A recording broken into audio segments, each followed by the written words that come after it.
이른바 탁구 게이트의 중심에 있었던 손흥민, 이강인 선수가 갈등을 봉합했습니다. 이강인 선수가 런던으로 직접 가서 사과하고 손흥민 선수가 이를 받아줬습니다.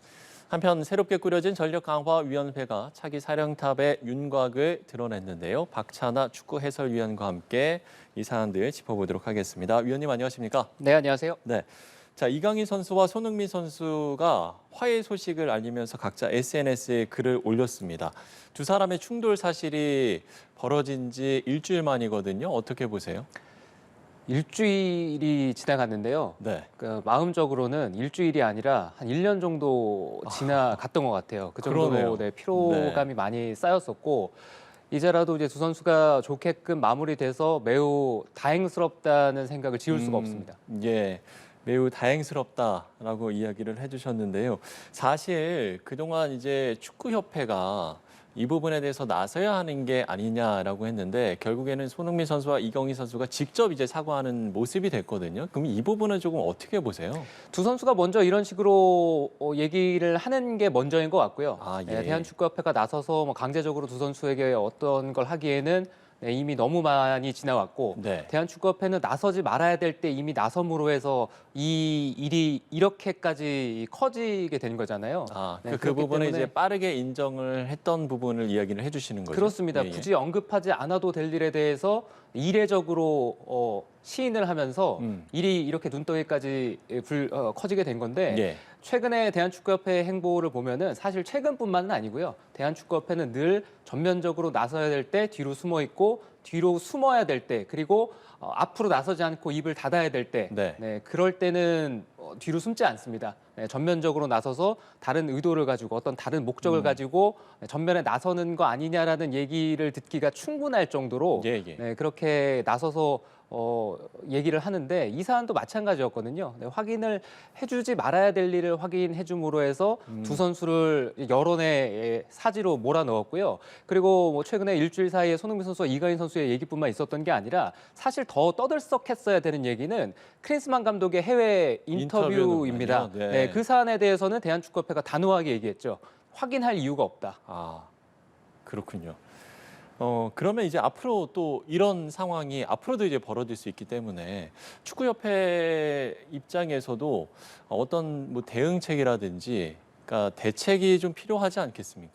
그러니까 여기서는 어떤 프로세서를 만들기는 굉장히 어렵죠. 아. 네, 제한적이라는 생각이고 다만 예. 말씀드렸던 것처럼 나서야 될 때 그리고 선수를 위해서 침묵을 지켜야 될 때 네. 네, 그런 좋은 판단을 했으면 하는 바람이고요. 이 일이 이제 교훈이 돼서 우리 선수단뿐만 아니라 대한축구협회도 네, 좋은 교훈으로 자리 잡았으면 하는 마음입니다. 예. 어쨌든 이렇게 갈등이 좀 봉합이 됐다면 이제 앞서 이강인 선수가 대표팀에 뛰게 된다면, 그러니까 선발을 하게 되면 대표팀에서 이제 뛰지 않겠다 이래 일부 선수들이 이런 보이콧 선언까지 한 것으로 알려지지 않았습니까? 이제 좀 대표팀의 분위기가 좀 나아지겠습니까? 일단 그렇게 알려져는 있지만 네. 그게 사실인지 사실이 아닌지가 먼저 확인이 돼야 될 것 같고요. 예, 예. 네, 그리고 이제 우리로서는 현재 두 선수가 좋은 쪽으로 마무리가 된 만큼 큰 갈등 없이 비온 뒤에 땅이 이제 굳어진다는 속담처럼 네, 우리 대표팀이 다시 하나로 뭉치는 좋은 계기가 되기를 바라야 됩니다. 두 선수 예. 모두 다 우리 대표팀에게는 상당히 중요한 선수이고 또 그렇죠. 우리 축구에 있어서는 빼놓을 수 없는 선수이기 때문에 네, 이런 일을 계기로 우리 축구에 더 헌신할 수 있고 우리 대표팀에 가서 좋은 활약을 할 수 있는 계기가 마련이 된다면 그것보다 반가운 일은 없을 테니까요. 이제부터 중요한 것은 일단락이 어느 정도 됐잖아요. 그렇죠. 근데 여전히 네, 일각에서는 사실 비난을 위해서 사실관계를 이제 호도하고 네, 이런 여론들이 지난 일주일 동안 있었던 것도 사실이거든요. 근데 여전히 불씨가 남아있는 모양새인데 지금은 그런 것보다는 이제 두 선수를 응원하고 네, 두 선수가 우리 대표팀 그리고 각자 소속팀 우리 축구를 위해서 좋은 활약을 하게끔 응원하는 시점이라고 바라봅니다. 예. 원팀이 되길 바라는 마음은 아마 모든 국민들의 마음일 것 같다는 생각이 드는데요. 그러면 이제 결국 관심은 다음 달 이제 A매치에서 이강인 선수와 손흥민 선수가 같이 뛸까 이 부분일 것 같습니다. 일단 뭐 정문규 회장이 징계를 좀 언급을 하기도 했었고요. 그런데 이제 오늘 정혜성 위원장 같은 경우는 이제 두 사람의 화해 소식을 듣고 또 기쁘다 뭐 이렇게 밝히기도 했는데요. 글쎄요, 두 사람의 대표팀 선발 전망은 어떻게 좀 보세요? 일단 지금으로 봤을 때는 뭐 어떤 식으로 대한축구협회가 생각을 하고 있는지는 잘 모르겠습니다. 예, 예. 하지만 오늘 뭐 기자회견이라든가 이런 데서 알 수가 있는 건 대한축구협회 자체적으로 두 선수에 대한 어떤 징계라든가 네, 그런 쪽까지는 생각을 하고 있지 않는 것 같아요. 예, 예. 그러니까 당장 한 달 뒤에 우리는 월드컵 2차 예선 태국과의 2연전을 앞두고 있습니다. 사실 그러니까 날짜가 한 달 앞으로 다가와서 그렇지 이 두 선수가 다 외국 클럽에서 뛰고 있잖아요. 그렇죠. 네, 이런 선수들이 우리나라 대표팀에 합류하는 과정이 절차상으로 공문도 보내야 되고 차출 협조에 대한 공문도 보내야 되고 그리고 또 외국에 있는 선수들이기 때문에 비행편이라든가 이런 것들도 마련이 돼야 되고 또 첫 번째 경기가 홈에서 펼쳐지고 그리고 이제 태국 원정 경기를 가는 일정이거든요. 그러니까 이런 어떤 것들을 고려해 봤을 때는 한 달 뒤에 이제 태국과의 경기가 시작이 되지만 사실상 우리가 이제 물리적으로 쓸 수 있는 시간은 그것보다 더 협소합니다. 네, 그렇기 때문에 네, 이렇게 이제 봉합이 돼서 좋은 분위기로 흘러갈 수 있는 토대가 마련이 됐다는 점에서 예. 아마 대한축구협회도 이제 그런 부분에 좀 반색이지 않을까 싶습니다. 예. 그동안 이제 정몽규 회장의 책임론에 대한 목소리가 계속 나왔었는데 오늘 이제 붉은 악마가 정몽규 회장을 향해서 다시 쓴소리를 냈습니다. 뭐 일단 내용을 좀 전해드리면 한국 축구를 살릴 골든 타임은 아직 남아 있다. 처참한 현실을 극복하는 길은 정 회장 등의 지도부의 사퇴가 유일하다. 결국에는 이제 사퇴하라 이 얘기인 것 같은데요. 글쎄 지금 정몽규 회장이 어떤 좀 입장을 아직까지는 좀 내놓지 않고 있는 상황이지 않습니까? 네, 내놓지 않고 다시 전면에 나서질 않고 이제 지난 기자회견 이후로 다시 공개석상의 모습은 보이지 않고 있습니다. 예. 그게 불과 며칠 전이기 때문에 시기적으로 당시 기자회견을 하기도 했고 질의응답도 받았고 그래서 이렇게 짧은 시간에 다시 나서기 어려운 측면도 있겠지만 예, 예. 아마 내심은 대한축구협회장에서 물러나지 않을 생각일 가능성이 큽니다. 네, 왜냐하면 당시에 정몽규 회장의 질의응답 가운데 왜 클린스만 감독이 선임이 됐느냐 여기에 대한 답변도 했거든요. 예. 정상적인 프로세서를 밟고 절차를 지켜서 우리가 클린스만 감독을 선임했다고 했는데 이미 클린스만 감독은 아시안컵이 시작되기 전에 해외 언론과의 인터뷰에서 그런 프로세서가 정상적으로 지켜지지 않았다는 거를 농담으로 제안을 본인 스스로 했는데. 얘기를 했거든요. 예, 예. 네, 모두가 의심했던 그 상황이 역시나 맞았구나. 네, 지금은 이제 둘 간의 의견이 다르기 때문에 예, 예. 어떤 쪽을 믿어야 될지 이거는 뭐 판단의 몫이라고 할 수가 있겠지만 네. 그동안 대한축구협회 행보라든가 이런 것들을 봤을 때는 그 사안에 대해서는 대한축구협회 얘기보다는 클린스만 감독의 말을 믿는 것이 좀 더 바람직하다는 판단이고요. 네, 그래서 이제 붉은 악마 측에서도 골든타임이 아직 살아있으니 대한축구협회가 쇄신을 하기 위해서는 정상적인 그런 쇄신 절차를 밟아서는 곤란하다. 그걸로는 부족하다는 얘기 아니겠어요? 네, 하지만 지금 상황으로 봤을 때는 아마 대한축구협회는 당장 3월에 있을 월드컵 2차 예선에서 우리나라 대표팀이 또 좋은 성과를 거두게 되면 네, 여론은 바뀔 거다라는 생각을 강하게 하고 있을 가능성이 큽니다. 알겠습니다.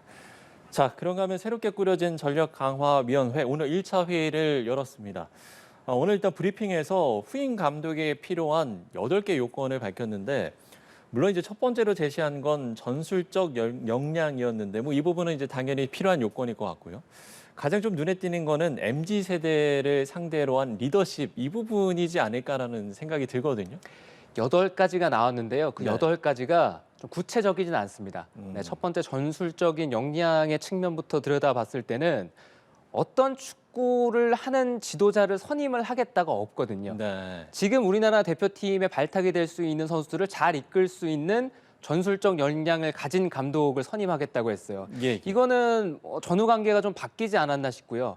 그러니까 어떤 명확한 철학을 가지고 우리나라 대표팀이 현재 가고자 하는 방향이 있으니 예. 우리나라 대표팀이 설정해내온 목표가 있으니 그 목표로 가기 위해서 우리가 어떤 축구를 해야 되고 어떤 지도 철학을 가지고 있는 감독을 선임을 할 것인지를 고려하는 게 아니라 그 뒤에서부터 고려를 한 거죠. 네, 그렇기 때문에 일단 첫 번째 이 사항부터 우리가 단추를 잘못 깨지 않았나 이런 생각도 들고요. 네. 그리고 MZ의 리더십은 어떤 식으로 제가 설명을 해야 할지는 모르겠습니다만 이게 언론이 사실 만들어낸 MZ 세대의 어떤 병폐잖아요. 네, 이 MZ를 표현함에 있어서 설명함에 있어서 MZ 세대라는 것은 이 범위가 상당히 넓지 않습니까? 네, 그 범위에 모든 계층 20대, 30대, 40대가 들어갈 수 있는데 과연 아무래도 이제 소통을 표현하기 위해서 아마 어떻게 보면 그렇게 표현을 하셨을 거예요. 그런 그래서 것 같습니다. 선수들의 최근에 나왔던 일만의 어떤 사건이라든가 이런 것들도 있었으니 그 갈등을 어느 정도 봉합하고 그리고 젊은 세대와 소통할 수 있는 감독을 아마 선임을 하겠다. 이런 얘기로 저희가 받아들여야 되겠죠. 예. 물론 이제 조금은 좀 부족한 부분이 있는 것 같다라고 이야기를 해주셨습니다만 그럼에도 불구하고 이제 굳이 좀 이 요건에 어떤 좀 충족할 만한 그런 좀 감독 후보가 있다고 한다면 글쎄요 좀 어떤 감독들이 있을까요? 일단 8가지 이 요구 조건을 발표를 했잖아요. 예, 예. 근데 이 요구 조건이 말씀드렸던 것처럼 명확하고 구체적이지가 않습니다. 그렇기 때문에 어떻게 해석을 하느냐에 따라서 모든 감독이 적용이 될 수도 있고 예. 또 모든 감독이 적용이 되지 않을 수도 있습니다. 네, 그래서 사실 전력강화위원장의 질의응답을 보면 자세한 얘기들이 나오거든요. 네, 아. 기자들의 질문을 받고 전력강화위원장이 이제 답변을 하는 과정을 봤을 때는 예, 예. 국내 감독을 염두에 두고 네, 이런 8가지 요구 조건을 맞춰놓는 구색 갖추기 아니냐 이런 물론 이제 의심이 해외 지금 파도 강하게 들고 있거든요. 열어본다라고는 했습니다만. 네, 열어놓는다고 했습니다만 아. 시기상으로는 말씀드렸던 것처럼 한 달 뒤에 우리가 월드컵 2차 예선이 있고 그러니까요. 국내 선수에 대한 뭐 파악이라든가 또 이런 것들을 해봤을 때 현실적으로 외국 감독이 오는 것은 또 어려울 수도 있다. 네, 시기상으로 우리 감독이 좀 더 향후 우리 대표팀을 맡는 데 있어서는 적합하지 않느냐 아. 이런 얘기들이 있거든요. 예, 예.